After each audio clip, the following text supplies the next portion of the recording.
क्योंकि चैलेंज ये था कि हजारों लाखों वीडियोस हैं बाला साहब ठाकरे के, हर आदमी ने देखे हुए हैं, सब ने देखे कि बाला साहब कैसे बोलते हैं, कैसे हाथ को ऐसे ले जाते हैं। एक बार ये हुआ था कि मैं जब इसकी शूटिंग कर रहा था,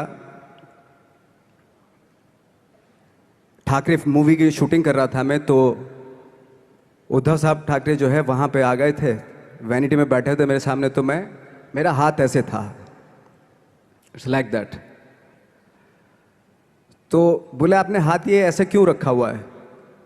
मैंने उनका हमेशा ऐसे ही रहता था हाथ, तो और यही वो क्या होता था, वो सिगार पीते थे और सिगार ऐसे पिया जाता है कुछ ऐसे, और इसलिए उनका हाथ हमेशा नॉर्मली भी रहता था तो ऐसे रहता था, और यहीं से जब स्पीच देते थे यहीं से ये जाता था, जो उनका सिग्नेचर वो जेस्चर था।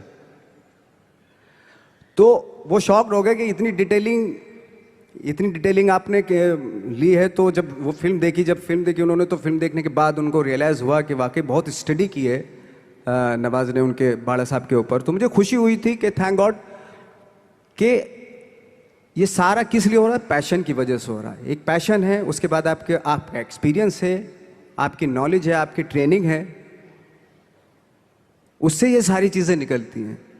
लाइक मंटो, ये जितने भी कैरेक्टर्स हुए वो सब हवा में नहीं हुए या लकीली नहीं हो गए, उनके लिए बाकायदा बहुत छोटी छोटी मेहनत की, छोटी छोटी डिटेल इकट्ठी की गई, स्कोर बनाया उसका, उन डिटेल्स का, तब जाके वो कैरेक्टर जो आप देखते हैं वो एक अलग इंसान दिखता है। वो मैंने कभी भी हीरोइज्म या इन सब चीज़ों पे बिलीव नहीं किया।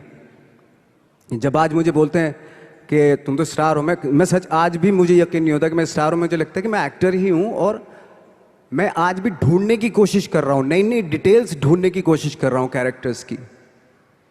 स्टार्स का क्या होता है कि जब स्टार होता है एक जैसा होता है और 30-40 साल तक एक जैसा करता चला जाता है। वो मुझे वो नहीं बनना। अगर मैं ये करूं तो शायद दूसरे दिन ही बोर हो जाऊंगा मैं। मुझे हर रोज नए कैरेक्टर ढूंढने हैं।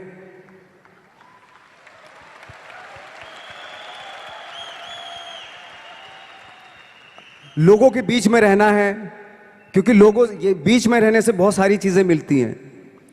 मैंने एक रोल किया था लंच बॉक्स में,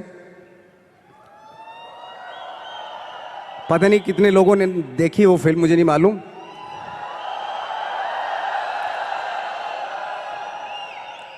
उसका कोइंसिडेंट ऐसा हुआ कि मेरा जो दोस्त था, जो मेरे रूम पार्टनर स्ट्रगल के टाइम पे मेरे साथ रहता था, तो मैंने उसी की डिटेल मार दी उसमें फिल्म में। जब पिक्चर रिलीज हुई तो उसने देखी, उसको लगा अरे ये तो मैं हूं। अब वो भी एक्टर था। उसके बाद जब वो फिल्म इंडस्ट्री में किसी के पास काम मांगने जाता था तो लोग उसको बोलते थे यार ये ऐसा मत करिए, नवाज ने कर दिया, कुछ दूसरा कर। तो बोलता हम तो ओरिजिनल में ही ऐसे हैं, उन्होंने हमारा कॉपी किया है। लेकिन कहने का मतलब ये है कि लोगों के क्या होता है, स्टार्स हमेशा शीशों के घरों में रहना शुरू कर देते हैं। उनको बांद्रा में, उनको मतलब किसी ऐसी जगह पे रहते हुए ये नहीं मालूम कि दूसरी जगह क्या है। अगर आप चाहते हैं रोज हर फिल्म में एक नई पर्सनैलिटी क्रिएट करें तो लोगों के बीच में रहना पड़ेगा आपको। भले थोड़ी परेशानियां होती हैं बट रहना पड़ेगा उनके बीच में। मेरा तो ऐसा मानना है। सबके साथ रह के परिवार में परिवार का चीज करने की जगह एक अलग से ये जो थॉट आया था अलग से कि मैं एक्टिंग करूंगा, और वो भी काफी दिन बाद जब आपने जॉब भी कर ली उसके बाद, तो जब वो थॉट आया तो परिवार ने आपको सपोर्ट किया? और अगर रिश्तेदारों ने, जैसे आपने बोला कि कहा, तो आपके दिमाग में उस समय क्या चलता था? मेरे दिमाग में ये तो नहीं आया था कि मुझे एक्टर बनना है, बट इतना जरूर था कि कुछ तो नया करना है। क्या करूंगा मुझे नहीं आइडिया था। जो सब लोग करते हैं जो वो नहीं, कुछ अलग करना है मुझे। लेकिन मुझे ये नहीं मालूम था कि मुझे एक्टिंग करनी है। और इसीलिए मुझे लगता है आज जब मैं सोचता हूँ कि अगर मैं किसी भी फील्ड में होता, एक्टिंग के अलावा किसी भी फील्ड में होता, तो मैं एक्सपेरिमेंटल ज़रूर होता। क्योंकि मुझे आदत थी कि मुझे जो ट्रेंड चल रहा है उसके अगेंस्ट, मैं बहुत ही रिबेलियस किस्म का इंसान हूँ। मैं आज भी हूँ, रहूँगा, क्योंकि मुझे अच्छा लगता है जो ट्रेंड चल रहा होता है उसके अगेंस्ट कुछ काम करना, चाहे मुझे अच्छा लगता है वो। क्योंकि क्या है ना कि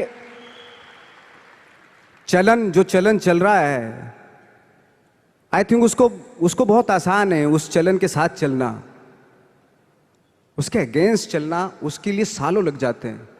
बीच बीच में आपको ये भी लगता है कि यार शायद पॉसिबल नहीं है, लेकिन जब पॉसिबल होता है ना तो तब बड़ा अच्छा लगता है। तब ये जैसे आज मुझे फील हो रहा है ना, तब ऐसा लगता है।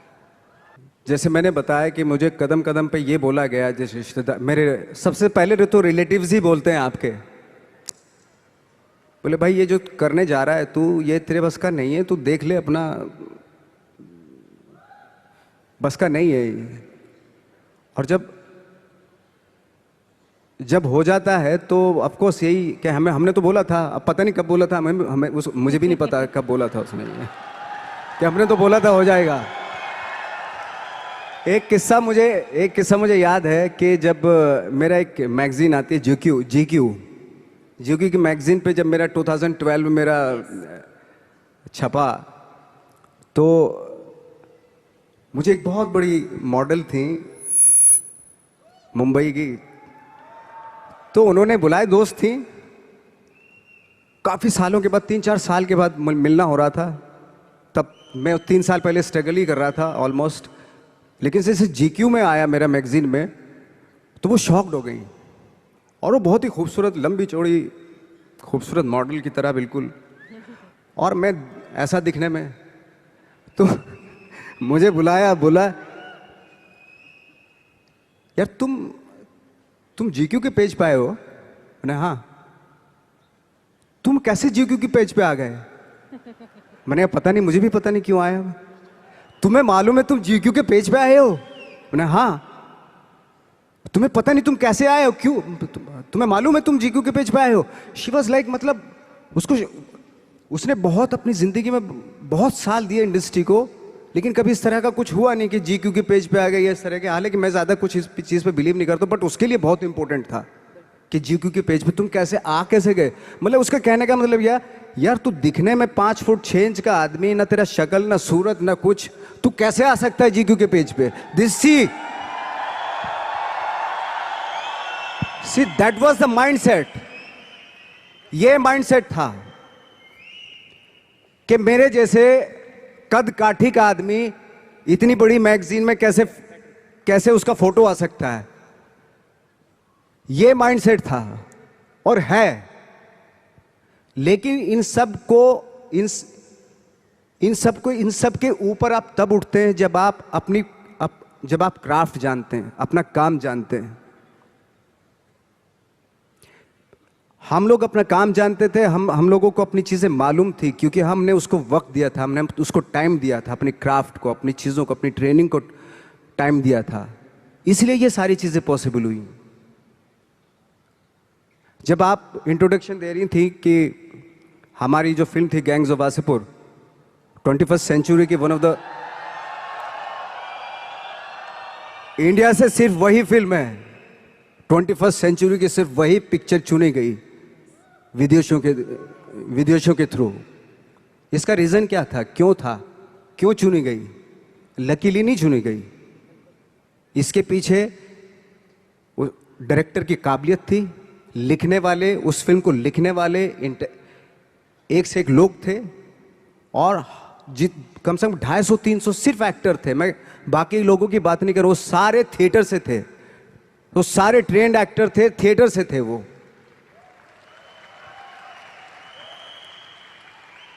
आज जब हम लोग फिल्में लेके जाते हैं इंटरनेशनल फिल्म फेस्टिवल्स में, वो चलती हैं, उनको अप्रिशिएट किया जाता है,